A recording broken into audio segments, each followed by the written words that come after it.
I became a single mother quickly, unexpectedly. And I've been pretty honest there about having to, again, about the resilience that's needed. Welcome to a new and rebranded Let's Get Mental.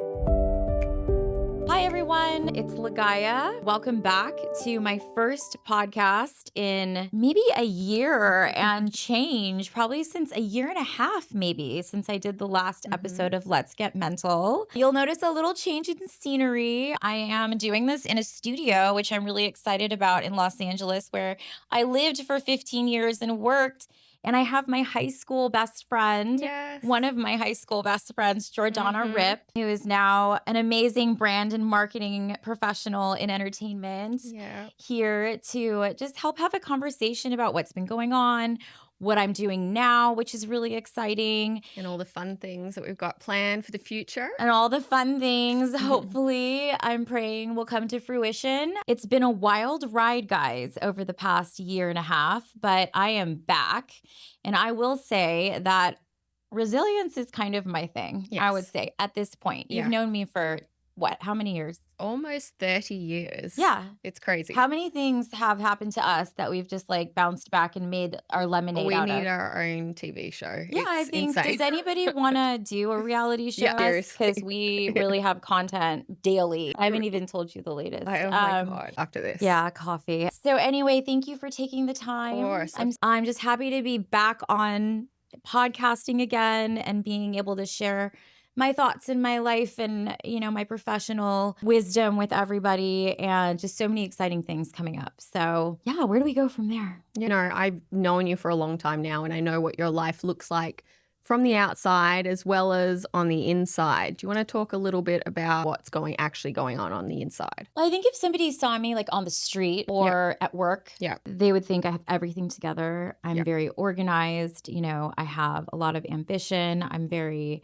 confident, positive, warm, upbeat, personable, you know, all of those things, which are all part of me. And then if you know me on social media, on my personal social media, you would know that unfortunately, you know, about a year and change ago, I went through a divorce that was very unexpected. I won't be getting into the nitty gritty of that, but I became a single mother quickly, unexpectedly. And I've been pretty honest there about having to, again, about the resilience that's needed and to get up and to get on with it.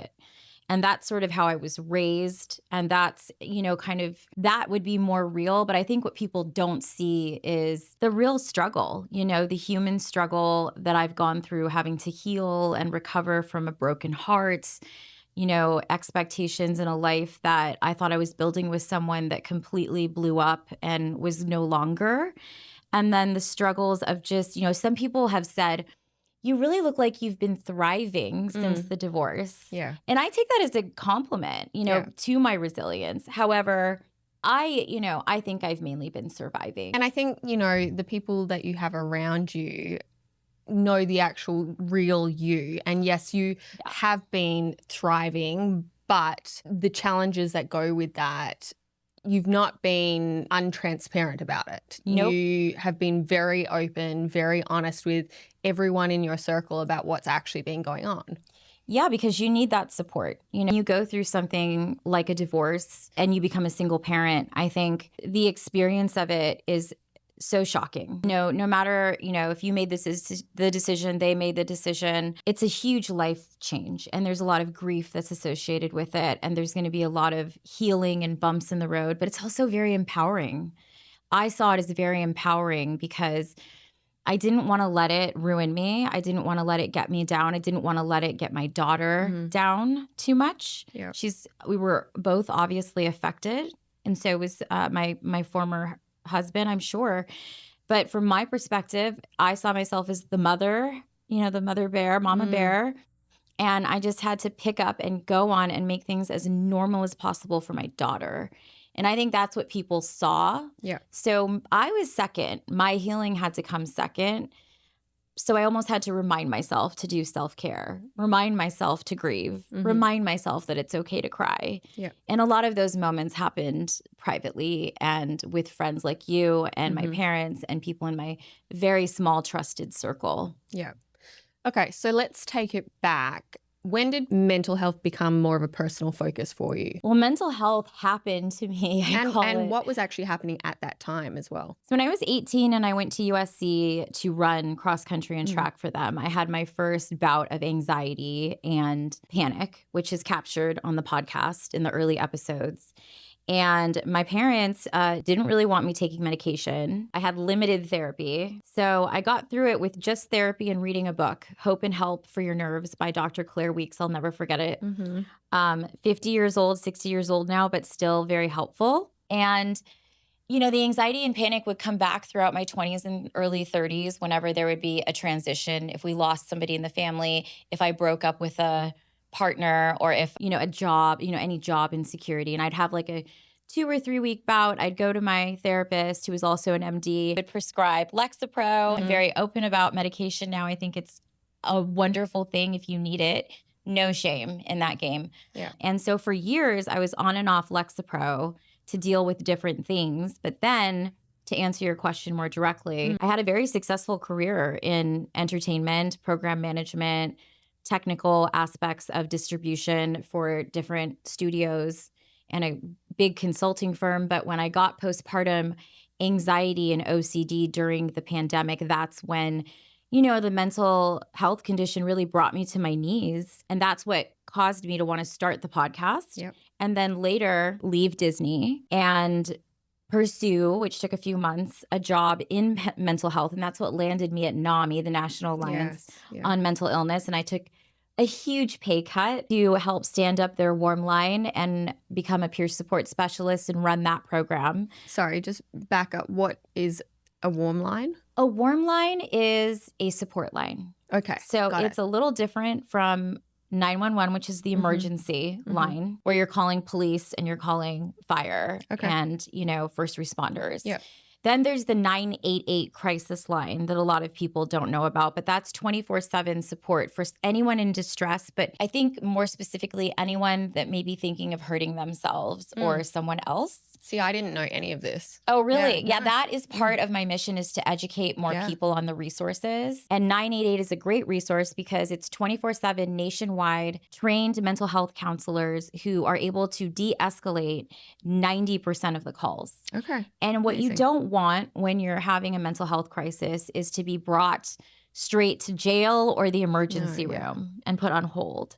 So these people are trained to really speak to you and get you through the situation and hopefully de-escalate it from something where you end up where you don't want to be. And so a warm line is one step under that. So there's many warm lines attached to different government agencies and nonprofits that deal with mental health. And at NAMI, Greater Los Angeles County, we had one called the Connect with Hope warm line with 7 peer support specialists who were trained to just lend an ear. It was an 818 number. It is an 818 number. And I was the manager of that. It was under a grant from one of the mental health agencies in California. And once the grant ran out, we kept it going because it was such a staple by then of our affiliate, and became such a needed resource by the community. And I'm proud of that, you know, that we stood that up and that I answered it for a time and that I really got to know how to speak with people about mental health. Yeah. And NAMI, is that a generalized mental health support, or is it specific to anything? NAMI is the National Alliance on Mental Illness. It's the largest grassroots nonprofit for mental health in the country. It has almost 700 affiliates from national to state to local levels. And NAMI's main mission is education, advocacy, support, and corporate wellness was a new thing that I started working on after the support line. After that position, I became the director of corporate outreach. But very, very few of the NAMI affiliates had a position like mine. So they're very community focused. They have signature programming, which includes the multiple support groups for different groups, peers and family, and, you know, LGBTQ, different languages, etc. And then also classes to teach families how to deal with their family members who are going through mental health or mental health first aid, or I could go on, but really they have so many different resources. And from a national level, they do have the stigma-free program that is the workplace mental health program that I sort of adopted to NAMI, Greater Los Angeles County. Because before you were working there, I had no idea what NAMI was. Which is so, Yeah.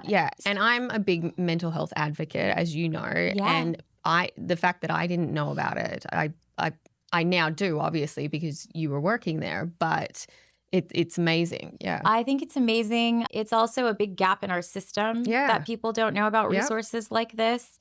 One of the branding things about NAMI that I think is a negative is that it says the National Alliance on Mental Illness. Illness, it was founded in, I believe, 1979. Yeah, and the connotation of illness today is negative. Different. Yeah. Yeah, so I really think it should be the National Alliance on Mental Health, and that would be probably better received by younger people and like millennials, our generation. 100%. And unfortunately, there are a lot of, an older generation that run, the boards of supervisors and are in higher positions, but they're doing a great job of, trying to bring in fresh talent, and such as the opportunity they gave me to have fresh new perspectives and try to to expand that exposure to people. It's been a struggle, but NAMI's been around for quite some time. So it's a shame that more people don't know about it. No, definitely.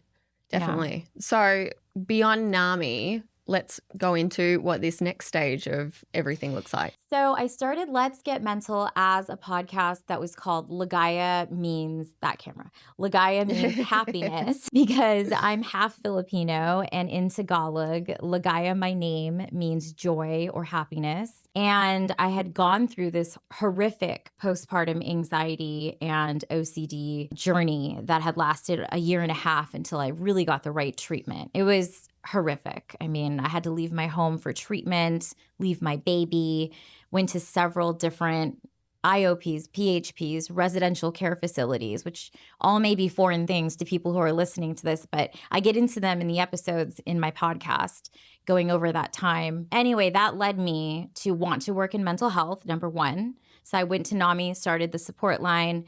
They moved me into the director of corporate outreach because of my 15 years of corporate work experience. And they thought I would be good at, with my ability to sell things and present and persuade and just not being afraid of speaking publicly at all through my podcast.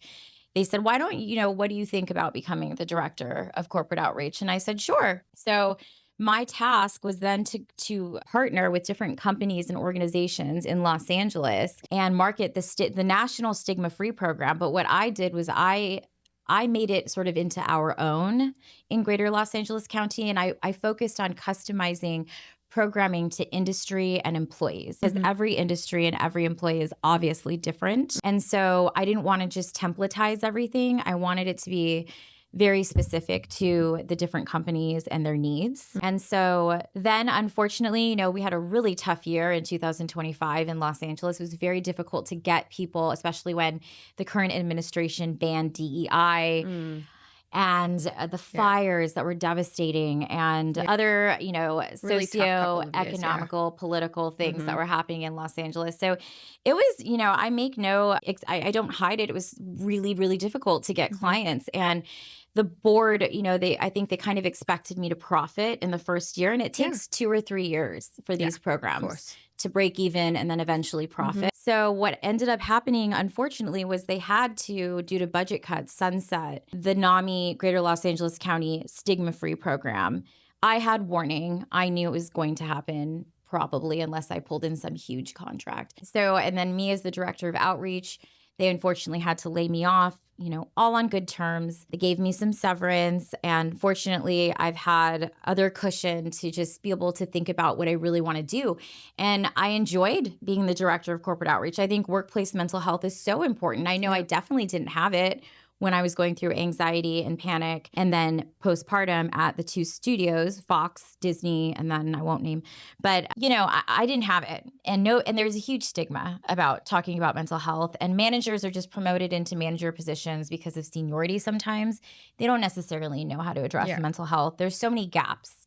So I live in Orange County, so I'm no longer having to drive to Los Angeles for every client, but I wanted to go out on my own and start my own wellness or mental health consulting company that I'm really very excited about and already have some prospects, which is so exciting. And I'm going to begin with employee and workplace mental health. I'm going to be getting additional certifications that I think are really important, especially trauma and psychological safety and program modeling, working on all of that right now. But I already have so much experience with NAMI and my own mental health and lived experience and working 15 years in corporate. So I'm starting with that. And then my next phase at some point when it's the right time, I really do want to branch into maternal mental health service. Not sure what that's going to look like yet because I'm not a doctor. I'm not a therapist, but I still think there's some good that I can do. Yeah, no, of course. And just to counsel people through that time, care navigator, be a central point of contact that they can talk to that's not their doctor or their insurance company or whatever, and just help them navigate that time, navigate the system. Just that's what you need when you're going through that. And there are so few resources for that. There is, yeah. So Ligaya Wellness will start as workplace and employee mental health. That is what I'm certainly good at and very knowledgeable in at this moment in my life. But obviously my heart is still with maternal mental health. And one day down the road, I would love for Ligaya Wellness to launch, this is like my pie in the sky, but, a nonprofit for moms who are going through perinatal illness, which is postpartum in all its forms, depression, anxiety, OCD, and psychosis. And, to help fund the building of facilities that treat just perinatal illness with the proper doctors and professionals where moms can bring their babies. Yeah. Because I think that you're already having trouble bonding with your baby and then to have to leave. Yeah. Yeah.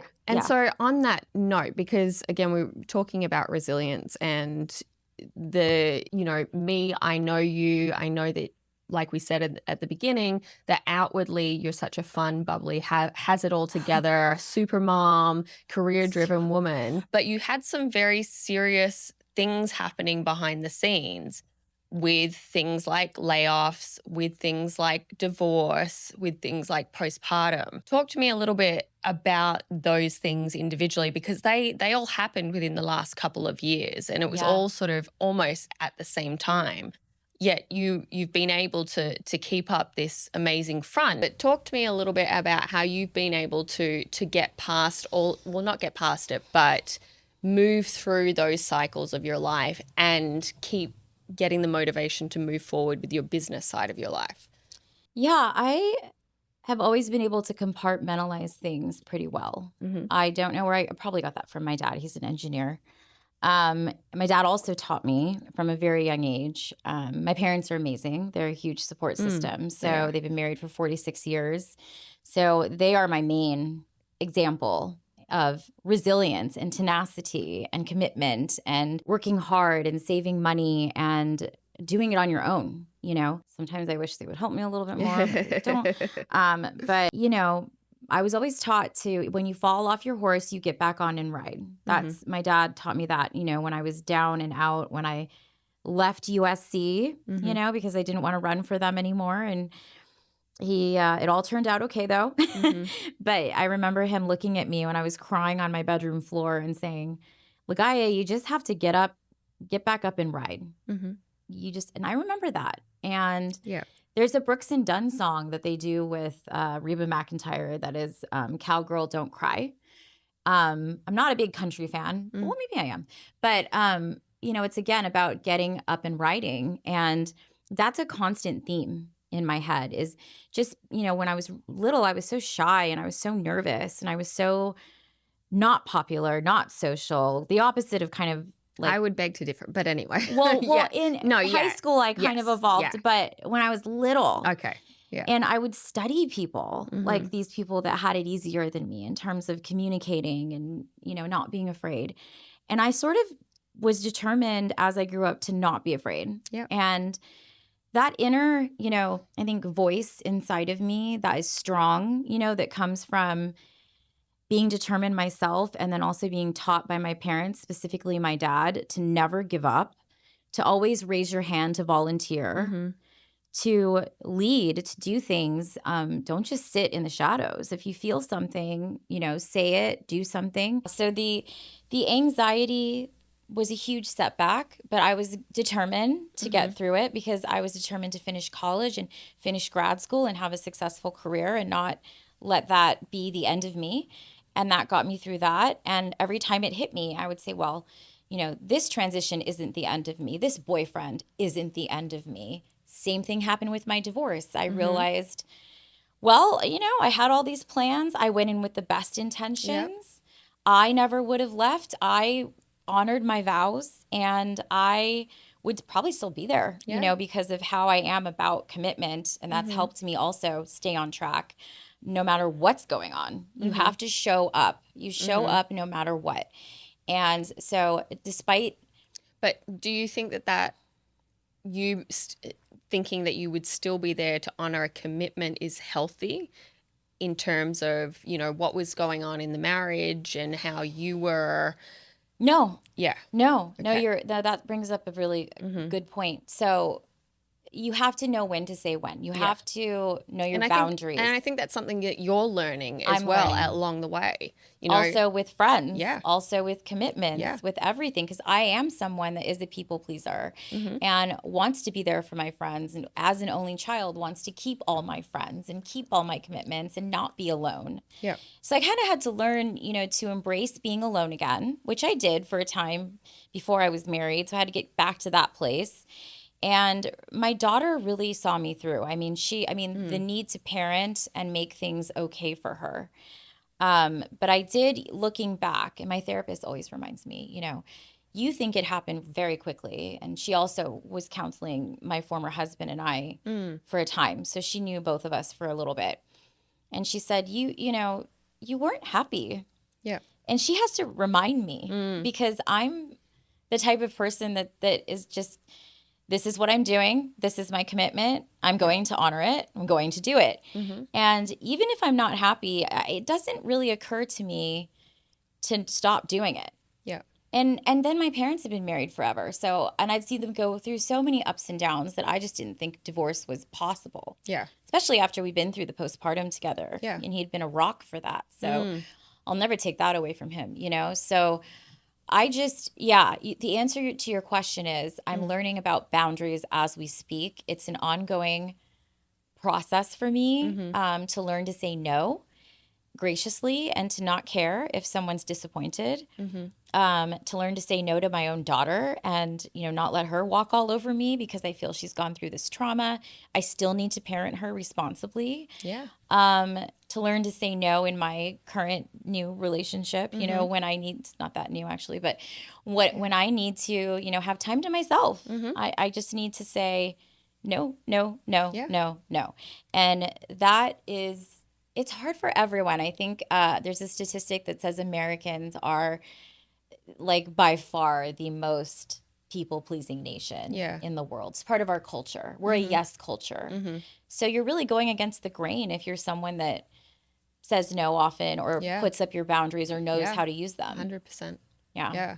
And I think that's what's so important about this version of the podcast that you're embarking on is that you're bringing everyone into your learning process about mental health and how to move forward through your own experiences as well. Yeah. And you've got the credentials, obviously, but not all of them. I'm getting them. Yeah, yes. We're there. We're almost there. Yeah. But it's an ongoing learning process and striving to be the best version of yourself and how to, show up in times that are difficult.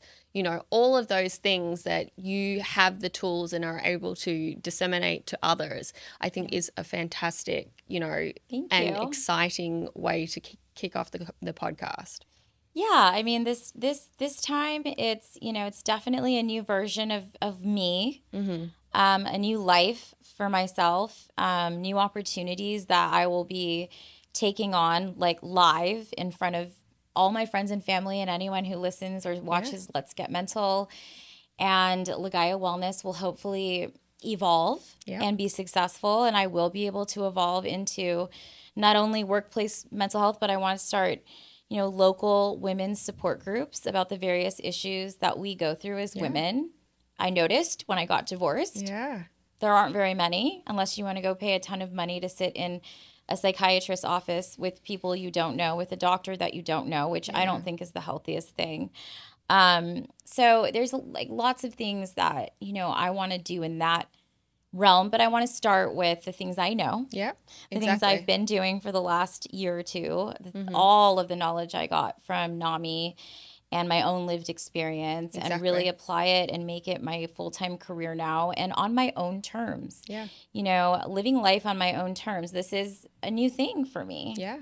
Being an independent business owner, having a single mom, and that's another reason I'm doing it is that I have a better schedule for my daughter. Yep. And it's going to take a while. Yeah. Like I know it's not going to happen overnight. Exactly. So it's a financial investment, it's an emotional investment. It's very scary, but I find it very empowering and rewarding and exciting, and to have like friends like you along on the journey to help me, like as you're like a branding genius, with the things that I'm not so good at. I feel like I have such a good community around me. Yeah, you do. And people wishing me well, I hope.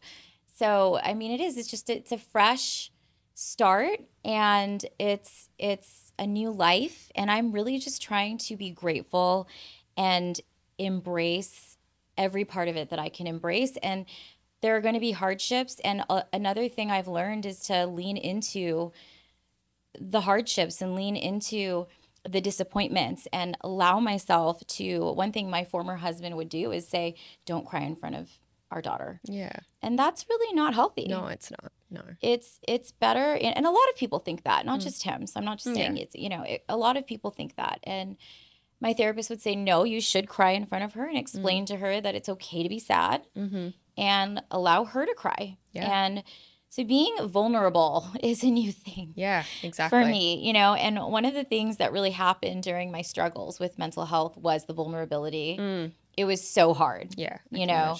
To be on my knees and curled up in a blanket, and all of those things are already on the podcast. But since being a single mom, we'll have a link below to go to the former episodes, absolutely. Definitely. But I've experienced in the last year, since last February of 2025, when my separation unexpectedly happened, there's been a lot of those moments of just raw.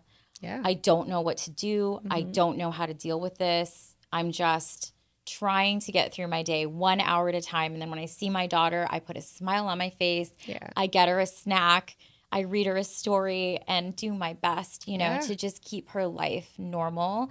And in doing that and just continuing to do that, I found myself again. Yeah. Found my flow, my routine. And that's, and that's what saved me, just every day, move forward. And that's all you can do. Show up and do your best. And take care of yourself. Yes. If you don't take care of yourself, that's so true. You have nothing to give if you don't, you're pouring from an empty fountain, right? Or whatever 100%. That saying is. If you can't take care of yourself, you can't take care of the people around you. Yeah. Yeah. Yeah. So that's another struggle for me.